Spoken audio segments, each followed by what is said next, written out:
मोहतरम जनाब, आज इस वक्फ कानून के खिलाफ जो ये जलसा किया गया है इमारत शरिया के जरिए,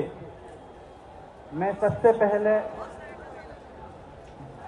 जनाब फैसल रहमानी साहब और इमारत शरिया के सभी जिम्मेदारान को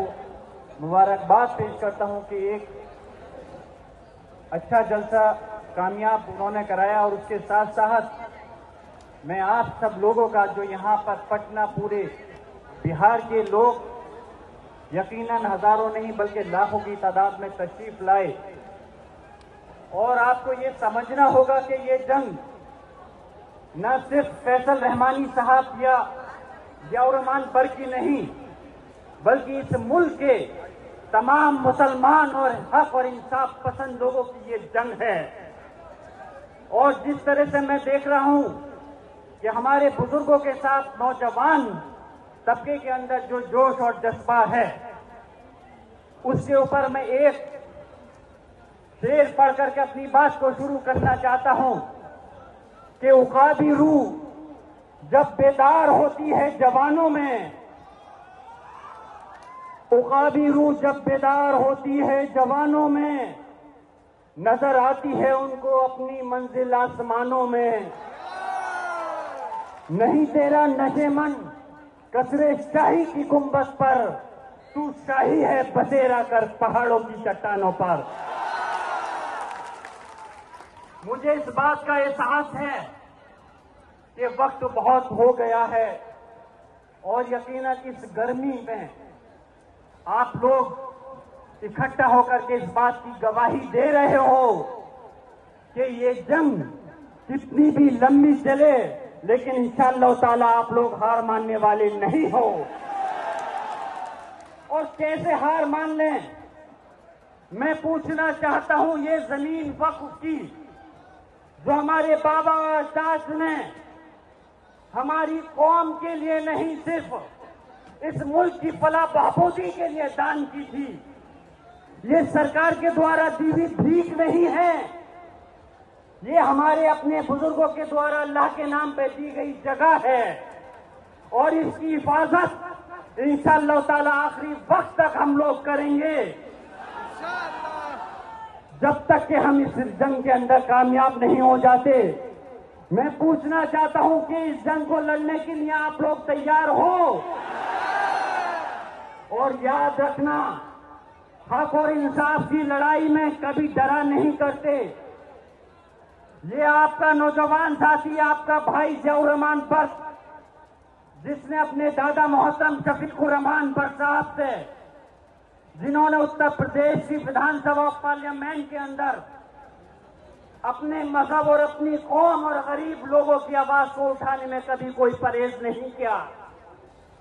संभल, जैसे कि अभी फरमा रहे थे नाज़मी साहब, कि संभल बहुत लंबे वक्त से चर्चा के अंदर है, और चर्चा इसलिए है कि संभल के अंदर वक्फ कानून आने से पहले ही हमारी मस्जिद को टारगेट कर लिया गया। और जामा मस्जिद संभल की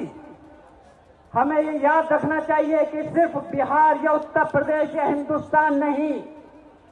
पूरी इस दुनिया, पूरे आलम के अंदर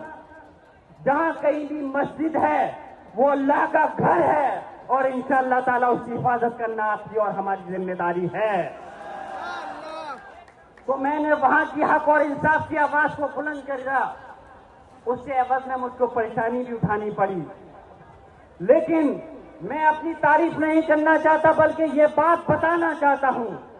इस हक और इंसाफ की लड़ाई के लिए जब आपका ये भाई जियाउर रहमान पर खामोश नहीं रहा, तो क्या आप लोग खामोश रह सकते हो?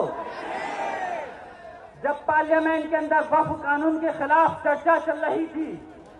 तो मैंने भी जिस तरह से, मैं अपनी बात बस मुख्तसर अल्फाज में खत्म कर रहा हूं, जिस तरह से मैंने भी आवाज उठाते हुए कहा, और भारतीय जनता पार्टी के तमाम हुक्मरान, तमाम मंत्री वहां मौजूद थे, मैंने कहा था इस हिंदुस्तान का मुसलमान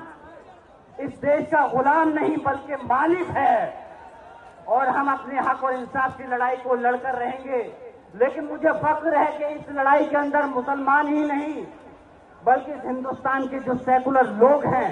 जो लोकसभा और राज्यसभा के अंदर हमें वोट मिले, सिर्फ मुसलमानों के नहीं, सभी धर्म के लोगों के वोट मिले।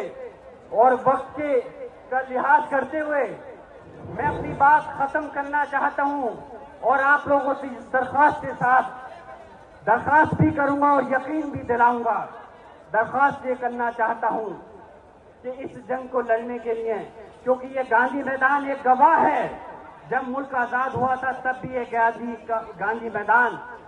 एक जंग के लिए साबित हुआ था। आज इस दूसरी जो जंग लड़ी जा रही है, इंशाअल्लाह ताला मैं सलाम करता हूं अपने पटना और बिहार के लोगों को, इस गांधी मैदान को, कि आज ये फिर से दूसरी तहरीक चलाने के लिए एक शुरुआत हुई है। और मैं अपनी बात इस शेर के साथ खत्म करना चाहता हूं कि आप लोगों को ये यकीन दिलाते हुए कि ये जियाउर रहमान बर्क अपने पूरे इस मुल्क की लड़ाई के लिए, हक और इंसाफ के लिए, जहां कहीं भी जरूरत होगी, यकीनन पिछली बार मैं बिहार में हाजिर नहीं हो पाया था, लेकिन हम अमीर शरिया और जो भी तहरीक चलाई जाएगी इंशाअल्लाह ताला पूरे मुल्क के अंदर हर वक्त आपके दरमियान में हाजिर रहूंगा। इस शेर के साथ अपनी बात को खत्म करता हूं कि अब फकत शोर मचाने से कुछ नहीं होगा, अब फकत शोर मचाने से कुछ नहीं होगा, सिर्फ वोटों के हिलाने से कुछ नहीं होगा। जिंदगी के लिए बेमौत भी मरते क्यों हो, अहले ईमान हो तो शैतान से डरते क्यों हो, तुम भी महफूज कहाँ हो थे अपने ठिकाने पर, बाद अखलाक के तुम ही निशाने पर हो। और मेरे आवाज से आवाज मिला दो कि इनकलाब, इनकलाब, ये वक्फ कानून वापस लो, वक्फ कानून वापस लो। ABL 24 न्यूज, सच दिखेगा। ABL 24 न्यूज को सब्सक्राइब करें, ताज़ा खबरों के लिए बेल आइकन को दबाएं।